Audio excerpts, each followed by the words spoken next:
forma en que el mismo gobierno impusiera ciertas regulaciones para limitar los créditos o más bien las transferencias de recursos de las familias que solicitan esos créditos hacia los particulares que tienen esas microfinanzas. O sea, sí existen los mecanismos para poder impulsar, y consta que no estoy a favor de las microfinanzas, simplemente me lo planteo como una palanca o una herramienta para apuntalar, para convertirla, digamos, ¿no?, como una banca de desarrollo, en vez de ir transfiriendo esos recursos, drenando recursos de las familias hacia los financieros o los rentistas, lo llamaría Keynes, y un poco tratar de resolver tu problemática que tienes en pocos días para plantear este problema dentro de las remesas que envían los zacatecanos. No sé cómo habría una forma de regulación y de protección de las familias, si existe o no, o la naturaleza intrínseca de las microfinanzas es simplemente drenar esos recursos sin ninguna posibilidad de cambiar su naturaleza. Eso sería todo. Mónica, creo que tiene un comentario también. Quisiera preguntarle al doctor Marshall, más que una pregunta, una provocación breve y rápida. Cuando tú dices y haces la afirmación muy categórica de que los circuitos internos locales tienen que expandirse, subyace a tu afirmación todo lo que está por detrás de las teorías modernas del dinero endógeno, que al fin y al cabo uno puede expandir. Si es emisor soberano de su moneda, puede expandir sin cualquier límite el crédito al interior, ¿no?, o en el territorio donde su moneda esté soberanamente aceptada. Pero si uno, eso para mí es fácil de entender cuando uno tiene la máquina de imprimir dólares, ¿no? Pero pensando en economías periféricas subordinadas y, como dijo bien Marcia, financieramente subordinadas, como Uruguay y Argentina, pensar en esa emisión tan elástica, horizontal, es complicado porque enfrentamos siempre unos problemas de restricción, de orden de restricción externa. Entonces, mi pregunta sería: dinero endógeno, teorías modernas de dinero endógeno, circuito, pero cómo pensar desde una perspectiva aquí más acá del sur, ¿no?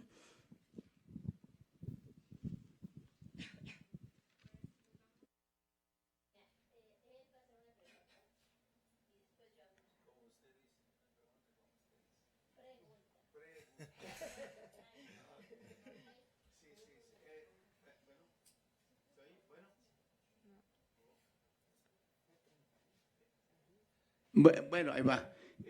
Ante lo que se ha dicho de la cuestión financiera, quiero preguntarle a los cuatro, a los que quieran contestarme, ¿hay futuro en los bridge?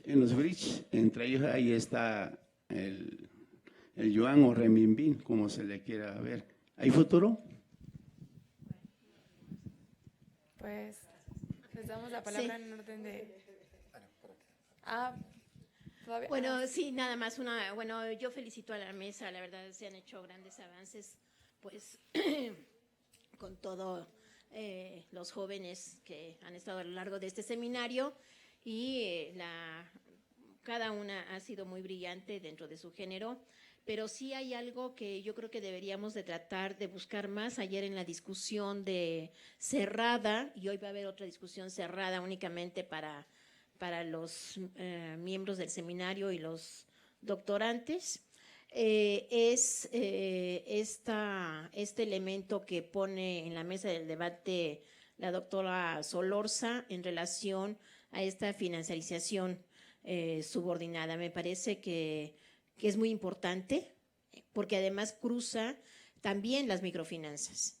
Las microfinanzas, Roberto, hay que tratar de buscar estas microfinanzas relacionadas con qué grupos financieros, con qué grupos corporativos están metidas, porque una vez que se financian, gran parte del financiamiento viene de fuera. Y allí sería interesante observar, por ejemplo, Bolivia, que por ejemplo, una de las características es que en estos países, con todas las medidas del Washington Consensus, etcétera, la banca pública desapareció y entonces se le dio la salida a través de la iniciativa privada, pero principalmente de rentistas, se dio la salida para las microfinanzas. Entonces hay que tenerlo muy claro. Y yo creo que un poco hilando con la pregunta del doctor García Zamora, es que, bueno, de las microfinanzas,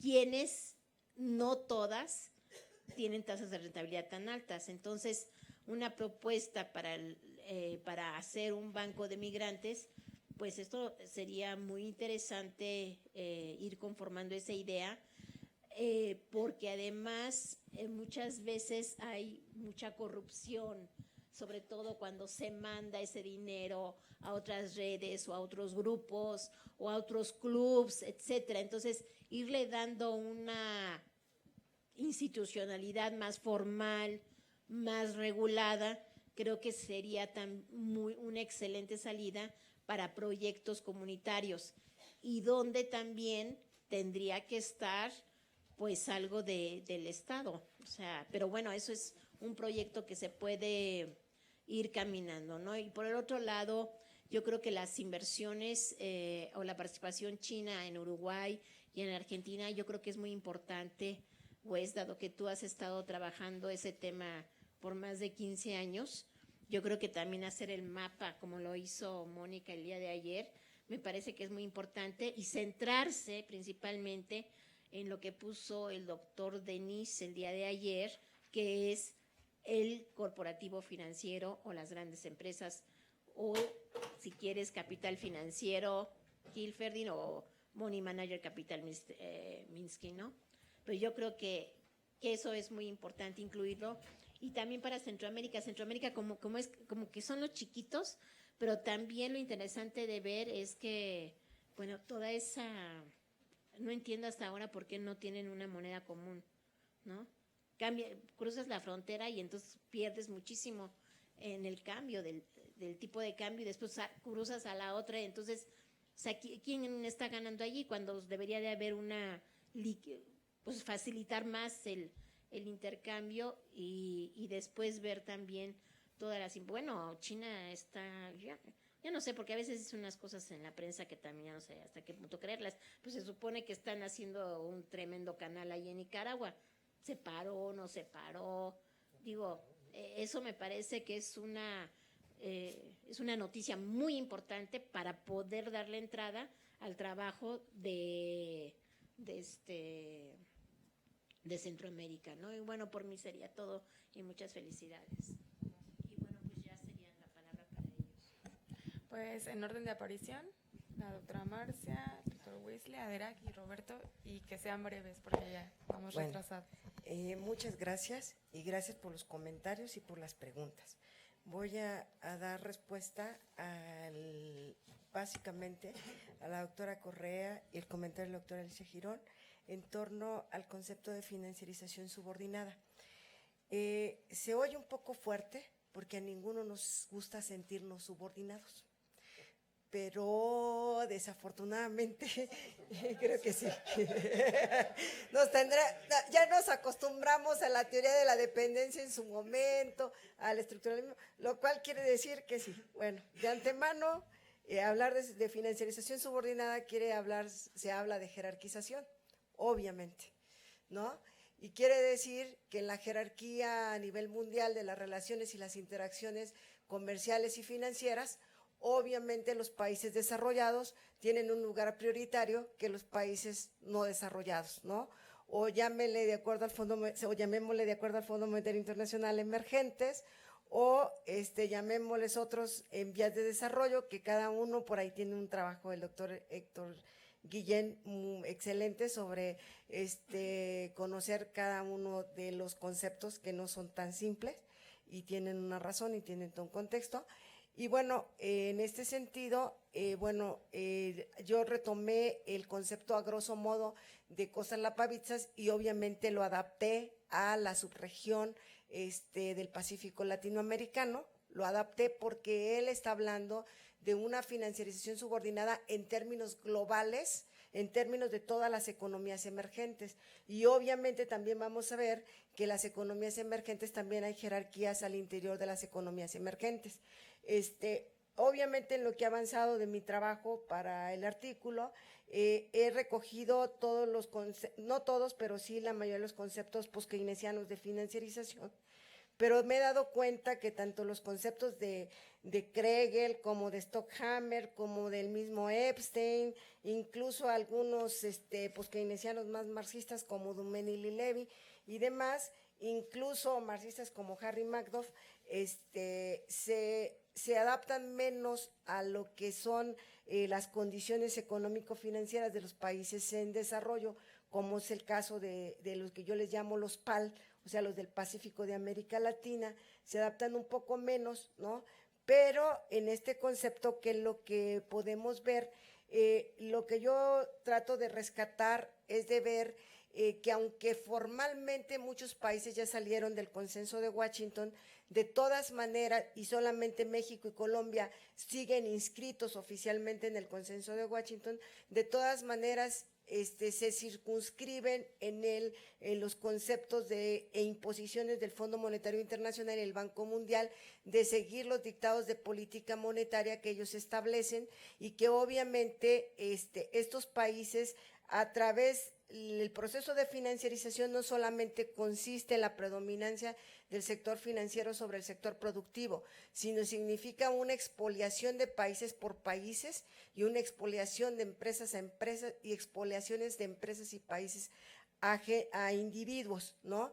Y es el caso claro de que es la búsqueda de la rentabilidad en sí misma en el sector financiero, y en el caso de estos países tiene que ver obviamente con el sector bancario, porque el sector bancario es la base del financiamiento y no los mercados financieros. Entonces, por eso me aboqué en esta forma y traté de adaptarlo, y de decir que, bueno, que además en estas economías se da a partir de la apertura de la cuenta de capital, de la imposición, o sea, de los márgenes que se obtienen de los diferenciales de tasa de interés internacional con las tasas de interés internas, y todo lo que concierne obviamente a lo que es el acumular reservas internacionales, y que esto significa obviamente demandar esas reservas internacionales que no se tienen y cómo se pueden obtener. O sea, si no hay, o sea, los niveles de exportación de mercancías no son suficientes, pues ¿qué es lo que se tiene que hacer? Se tiene que adquirir vía financiera, y eso es el Estado el que interviene colocando bonos públicos. Entonces, esta financiarización de los países emergentes se ha dado con el apoyo del Estado, no sin el apoyo del Estado, se ha dado con todo el apoyo del Estado. Y esto es lo que ha hecho, porque lo ha hecho a través de la emisión de bonos públicos para adquirir moneda extranjera, someterse a ese proceso de self-insurance, de la insurance del Fondo Monetario Internacional, y por esas razones que yo la llamo subordinado. De hecho, el caso de las microfinanzas es una expoliación doble sobre los trabajadores. ¿Por qué razón? Porque los trabajadores son expoliados de manera directa en su empleo, en su trabajo, y son expoliados por el sector financiero a través de la tasa de interés, ¿no? Y eso lo está haciendo toda la banca a nivel internacional. ¿Por qué razón? Porque realmente no hay persona que no esté endeudada prácticamente. Todo el mundo su ingreso lo está entregando, y en el caso de México es patético, porque el ingreso no aumenta, y entonces él es estar condenado a estar endeudado. O sea, desde que naces estás endeudado doblemente, porque el Estado se está endeudando y es una deuda, al final la va a pagar la sociedad, es una deuda social, y por otro lado estás endeudado cuando ya eres adulto y trabajas, ¿Por qué razón? Porque tu ingreso no te permite otra manera de subsistir que estar ligado permanentemente a estar pagando deuda. Entonces, y se fomenta a través de toda esa innovación que hay de generación de tarjetas de crédito, tarjetas de débito, de estarle transferencia, de estarlo a uno bancarizando, que también es una modalidad en las microfinanzas, de bancarizar a todos aquellos que no reciben un ingreso por vía nómina, sino que lo reciben de carácter informal y entonces de todas maneras son bancarizados a través de las microfinanzas. ¿Por qué? Porque es una forma en como también de alguna manera el Estado tiene fiscalización. ¿De qué? De los ingresos que se están obteniendo y se están pagando altas tasas de interés y entonces obviamente no alcanza para nada. Por esa razón es que yo le llamo financiarización subordinada. ¿Por qué? Porque estamos sometidos a la égida internacional y estamos sometidos a la égida de la banca. Y la banca nacional que existe también está en esa lógica, o sea, está en la lógica de la financiarización de la alta rentabilidad por encima de todo lo que sea, ¿no? Entonces, es esta la razón por la cual yo la llamo de esta manera. Y bueno, en la otra pregunta digamos, me sumé al concepto de la Pavichas, aunque obviamente yo reconozco que hay que adaptarlo, no es fielmente como lo tiene la Pavichas, y por eso en lo que ya llevo escrito del artículo, digo que la responsabilidad, que me basé en él, pero que la responsabilidad es mía. Lo pongo entre paréntesis diciendo que es mía de lo que estoy tomando, ¿no? ¿Qué lecciones aprender de las ONG para que no sigan pasando en México? Bueno, las ONGs de alguna manera, esta es una opinión muy personal, creo que ya dejaron de ser organizaciones en gran medida no gubernamentales, ¿no? Porque en realidad muchos buscan incluso financiamiento por parte del Estado mismo y si no del Estado nacional a nivel internacional y de organismos internacionales. Entonces, muchas de estas ONGs incluso dieron lugar a microfinanzas, ¿no? Y en el sudeste mexicano es muy común. Empezaron con proyectos productivos pequeños. Bueno, yo trabajé en los proyectos productivos y para una consultoría y finalmente lo que buscaron fueron apoyos nacionales o internacionales y se ligaron finalmente a créditos de microfinanzas, ¿no? Entonces, yo creo que más bien, pues de alguna manera son experiencias que creo que ahí siguen, pero que pues errores se van a seguir cometiendo a nivel financiero en todos lados, creo que no hay mucho, ¿no? Y pues lamentablemente así creo que hay. En el sentido de que qué hacer o no hacer, y señalaban la posición de Keynes, que la expuso el doctor Marshall, y está en Ola Financiera 14. Bueno, Kregel recientemente sacó un artículo, y él está proponiendo para los países emergentes que se aplique un clearinghouse union, del tipo de lo que propuso Keynes en Bretton Woods, ¿no? Obviamente también adaptándolo a los países latinoamericanos. Lo veo un tanto complejo y difícil de poderlo realmente llevar adelante en los países latinoamericanos como una vía de salida de compensaciones, y está hablando de hacerlo a través de monedas nacionales, ¿no? Con los diversos países. Creo que va a ser un poco difícil esta situación. Y lo que sí, para concluir, sí creo que lo que ha hecho la financiarización en los países latinoamericanos, no solo lo que ya dije, sino también elevar obviamente los niveles de fragilidad e inestabilidad financiera y la posibilidad de que los fraudes financieros se cometan con mayor atrocidad. Muchísimas gracias.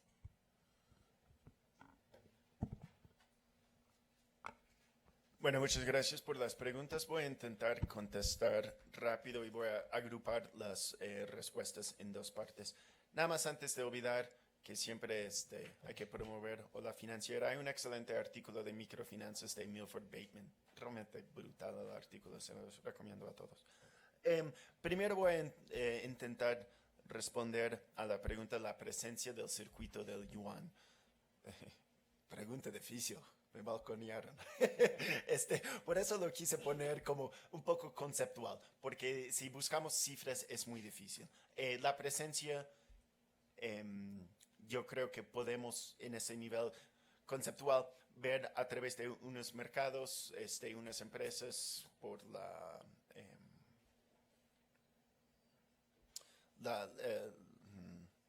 inversión directa, y de inversión de cartera podemos ver algunas cosas. Como no es convertible todavía, la yuan no es una reserva, ahí no lo vamos a ver, pero yo creo que ese mecanismo del swap era más o menos, no tenemos reservas, pero tenemos el swap, es plan B, ¿no? Y obviamente nada más para comprar materias primas. La doctora Mireles ayer nos enseñó cómo China está triangulando algunas inversiones mediante Liechtenstein. No Samuel Liechtenstein, pero va en la segunda. La posibilidad que menciona la doctora Correa de arroparse el yuan dentro del circuito del dólar. Excelente idea. Yo lo haría si yo estuviera mandando las cosas en China. Hay muchas cosas de esconder, como sabemos, como estamos analizando esos temas, tenemos que siempre tener eso presente, que hay muchas formas de esconder toda transacción financiera. Ya para la segunda parte de cómo aprovechar del circuito local, yo diría, ahora en estos momentos tal vez sabemos cada vez más cómo hacerlo y las posibilidades de poder hacerlo son cada vez menos, ¿no? Como estamos frente a esa disyuntiva. A nivel nacional, ya Samuel Liechtenstein lo dijo muy bien desde los 80s, ya una vez que América Latina cae en la trampa de la deuda, en que necesitamos entrada de dólares diarios si no entramos en una crisis operativa, básicamente.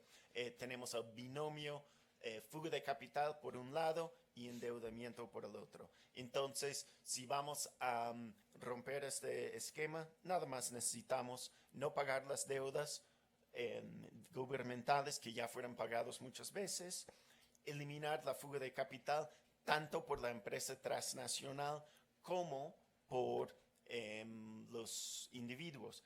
Y hay como en América Latina sí tenemos un límite, yo diría es un límite social, mientras sigamos teniendo esos élites que quieren ir a naquear en Miami con todo el dinero del país. ¿Cómo vamos a frenar por este lado? Por el otro lado, con las empresas, si somos economías dominadas por transnacionales que quieren sus ingresos repatriados en dólares, es difícil también. Entonces, esos son dos retos políticos, yo diría, insuperables, desde mi punto de vista y desde el momento. Pero si queremos hacerlo, no es tan difícil.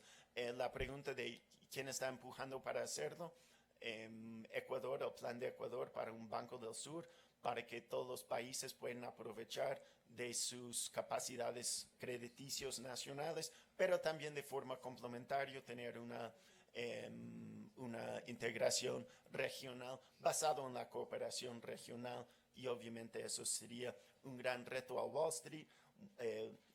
Para mí, financiarización sí es subordinar. Si no somos banqueros en Wall Street, estamos subordinados, ¿no? Si somos pobres, nos van a desangrar con financiarización. Si estamos interesados en una región con más productividad, equidad social, trabajo, inversión para todos, pues ni modo, estamos subordinados también. No quieren otra alternativa, no quieren otra divisa, no quieren otro euro, que era el competidor para reservas. Estamos viendo cómo están rompiendo todo en Europa. Entonces, yo creo que sí tenemos la coyuntura política es muy, muy, muy pesimista, aunque técnicamente los problemas se pueden resolver fácilmente. Muchas gracias.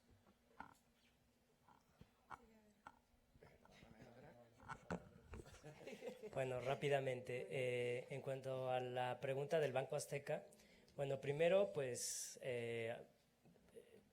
existe en la región un fuerte sentido nacional y generalmente las inversiones mexicanas se ven como con cierto recelo en el sentido de que nos vienen a explotar, ¿no? Entonces, por eso mismo. Dos, Yo en algún momento mencioné que la regionalización obviamente también no solamente es financiera, también es productiva, y muchas de las empresas regionales, por lo menos en Centroamérica, tienen una estructura familiar muy arraigada, y entonces también por lo mismo los bancos, y a donde va la empresa, pues va el banco.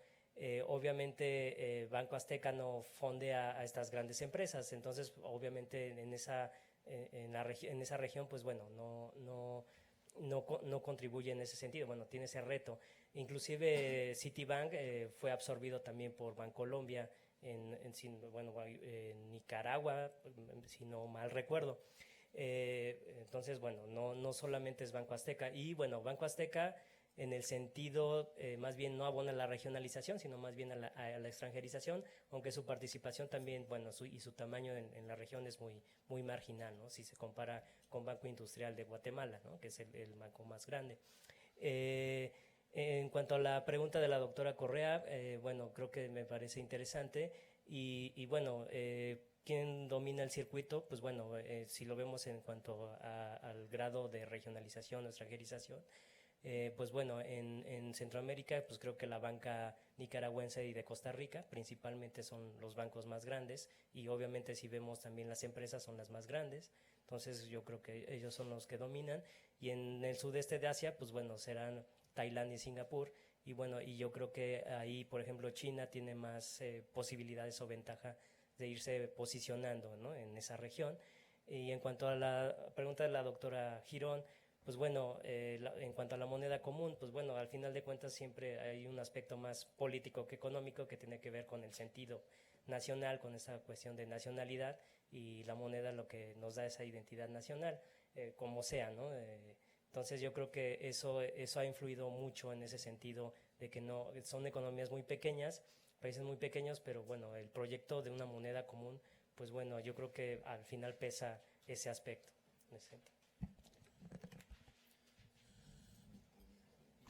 Bueno, que llegué tarde, pero bueno, la cuestión es muy sencilla. A ver, los bancos, o sea, el negocio de los bancos no es otorgar crédito, porque no es negocio para ellos.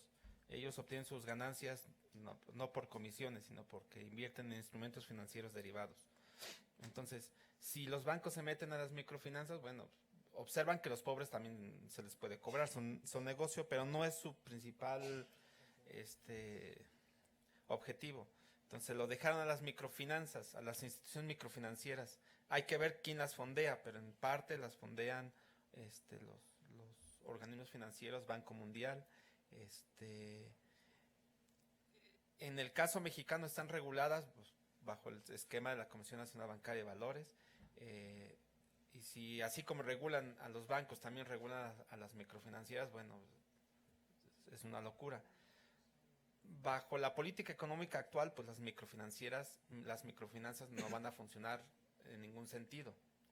Si yo voy a crear una institución microfinanciera fuera de la tradicional, tendría que tener un objeto solidario. En el caso de América Latina, entre el 3% y el 20% de los créditos se destina a la actividad productiva. Vamos a destinar los créditos de los migrantes a la actividad productiva o a comprar enseres, refrigeradores, televisiones. ¿Para qué van a ser los créditos? Si es para actividad productiva, yo creo que tendría futuro crear una microfinanciera. En Asia es del 20 al 40% de los créditos se destina a crear nuevas empresas. En América Latina del 3 al 20%. En México, insisto, se está creando un microfinanciamiento Ponzi, entonces eso es muy riesgoso. Y bajo el esquema de la poca regulación real que existe, pues por eso no está funcionando. Esto es un negocio. Entonces, yo creo que para contestar a su comentario y que puede contestar al comentario de todos los demás, si se van a crear microfinancieras, pero con otro índole, con índole solidario, que no sea un índole usurero, puede funcionar, y más que es una cantidad muy fuerte de